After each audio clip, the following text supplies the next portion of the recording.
What's going on YouTube? It's your boy Humble Way checking in with you. I was supposed to do a video yesterday, but when I had a great time with the family and got back late, so I'm doing a video today and tomorrow.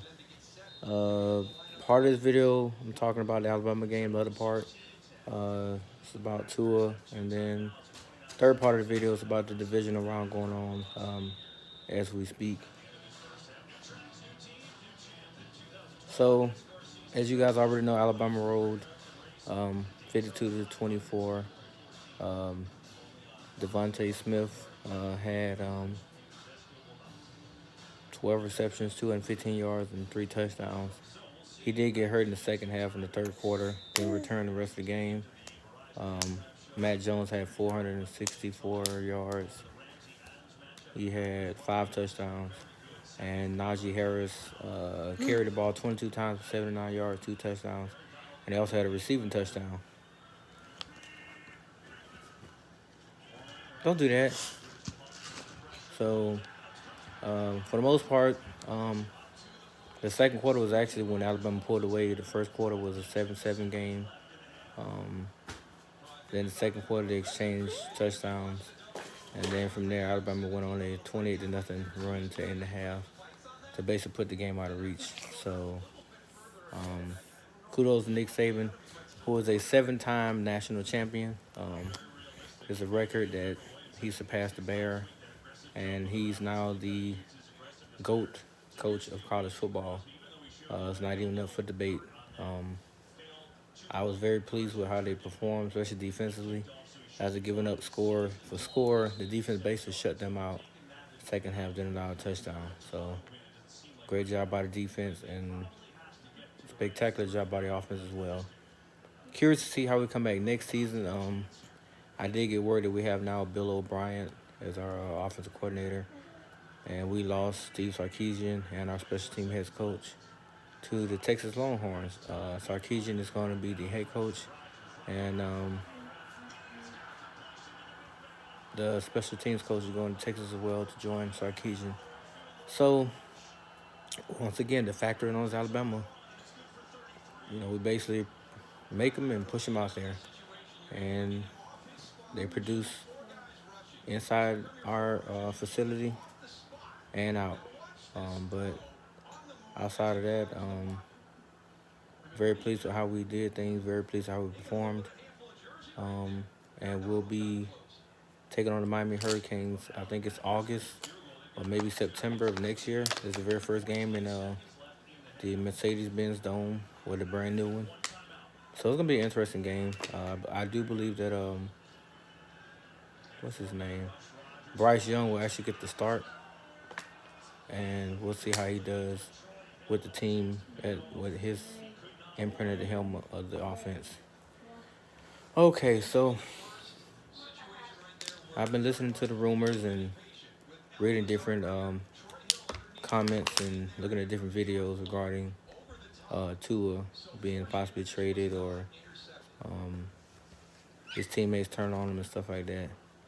To that, I only say this. I said it in many more videos. I said in other videos that I had, and I'll say it again.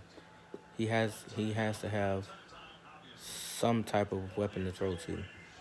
And on top of that, given what he actually had to deal with and the time frame he had, he did pretty well. Yeah, he had moments, like all rookies, where he underthrew pass or threw behind a guy or whatever. But his mobility in certain games was there, and in other games, he was simply asked to manage to not turn the ball over, which is exactly what he did. Regardless of how you love him, hate him, or whatever, he did his job. So to bash him or say, he should be traded, they should get Deshaun Watson, is really a bunch of BS. To me, he is the franchise. He is going to be the driving force going forward. I do believe it or not that he got an off season to train and to get better. He's going to come back next season from week 1, and he's going to prove a lot to you guys. He may not put up 300-400 yards in week 1, but who cares? If he put up 250 and he has 3-4 touchdowns, that's progress from what he was last season. So It's all about how he progresses, how he builds camaraderie with his offense and his teammates. Because the ones actually speaking against him, really, what sense does that make? I mean, at the end of the day, were you better off with Fitz? I mean, you seen what happened when he was starting. He was 4-3 as a starter. I'm just saying.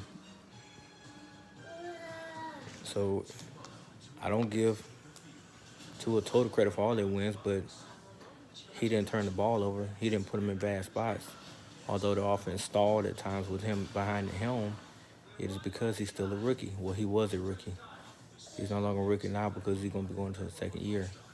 But you give him time, let him. He's going to be studying what he did wrong. He's going to be doing his best not to make the same mistakes as he did against the Patriots. The first half, he threw a pick. Second half, he put the ball down, juked the guy, and got in the end zone. So he's showing that he can not make the same mistake twice, or at least learn from that mistake and not try to duplicate it. Especially against the Bills. I mean, he took sacks against the Raiders, but he could have took off running, or he could have found an open guy. He did exactly that against the Buffalo Bills. So, I mean, he's getting there. Just got to give him time.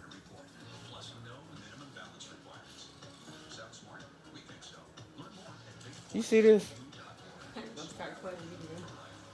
I've been recording for the last 6 minutes, but you see this? This is what I got to deal with. This is my future star right here. That's all he does is eat. That's all he does. But anyway, right now Jesus Christ, Sergeant Pageant. Right now the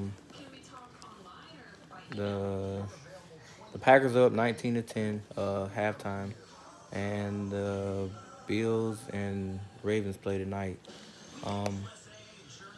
As far as the draft goes, as with the third pick, I'm praying they get Devontae Smith, but we'll see how it goes. I mean, nobody knows what's gonna happen. They just keep throwing rumors around. The offensive coordinator, I'm gonna keep an eye on actually who gets hired for that position and do a little research on him, or at least try to get a little backdrop on his info and see what happens from there. Really hoping they'll land Anthony Lynn, but we'll see how it goes because of what Herbert did last season with Anthony Lynn at the helm. Wasn't exactly Herbert's offensive coordinator, but he did help to get Herbert to what he was, who everybody says is a dynamic quarterback. He can do the exact same thing for Tua if all he's focused on his offense. Because you can open up the playbook and expand it to where it's more than just a simple system. Tua's he's gonna chew it up, dissect it, and spit it back out. And actually, it will expand his playing style. Because you saw with the no huddle attack or the hurry up offense, you see how much more efficient it was. It sped things up for him instead of slowing it all the way down. He saw lanes, he saw things more in a more clear perspective, which is why he was able to throw darts left and right over the field. And for those of you guys who continue to say he has a noodle arm, go back and look at most of the throws he threw down the field. He did not underthrow any receiver. Not one. So he has arm strength. He doesn't have a noodle arm. He can actually throw tight spirals and throw people open. This noodle arm notion is like ridiculous. Now he has to, build his body properly to continue to build on his arm strength, but he can actually make all the throws. And the 50-50 dangerous balls people speaking on, that's called ball placement. Has nothing to do with it being dangerous. Because if he didn't believe he couldn't put it in there, he wouldn't do it. So, has nothing to do with 50-50 balls, because most of those balls that he threw, the defender had his hands up, went right through his hands. So is that categorized as a great pass or a turnover-worthy play? Because the defender, even when it goes through his hands, it's not the quarterback's fault he didn't catch it. Hell, it's there for you to take, but you didn't do it. So it's a completion, and we're going to keep going down the field. Now, he has to stop throwing into what I call coverage plays, because most time linebackers will sink and watch his eyes, and like the Chargers played, the guy literally had it in his hand, but it went through his hands into the tight end. that was a scary play nonetheless, but he completed it. It was a first down. So I'm sure he's going to work on that. I mean, he's not going to try to force the ball into big coverages and stuff like that because, people will pick it off and they will, possibly run it back. So he's going to perfect that. But give him time. At least see where he goes next year. You know, midway through the season or toward the end of the season. If you guys don't like what you see, then, maybe time to move on. But I really feel like you guys are going to, or the Dolphins are going to win at least 10, maybe 11 games next season. You got the same defense coming back, same players. You're just trying to build through the draft. So you're going to lose some people, yes, but you'll gain free agency people. And if all you guys come together next year, rally behind this kid, you can win 11, 12 games. You could be right there with the Buffalo Bills in the season, buying for either a second or third seed, playing a home game, which would be much better in your case than going on the road. Because at home he performs a lot better. He's gonna get better with the road games, but he performs a lot better at home when the crowd is juicing him up, making him go that much further. So it's gonna be interesting to see what he does next season. But allow him to train this off season, then we're gonna watch how the draft goes and we'll go from there. But stop labeling him as a bust or whatever because he's not that.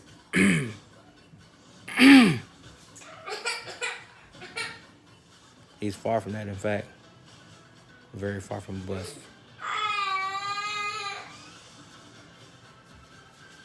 But I'll be coming with another video tomorrow to give the scoring updates on these other games, and we'll talk more in depth about the rookie quarterbacks this past season.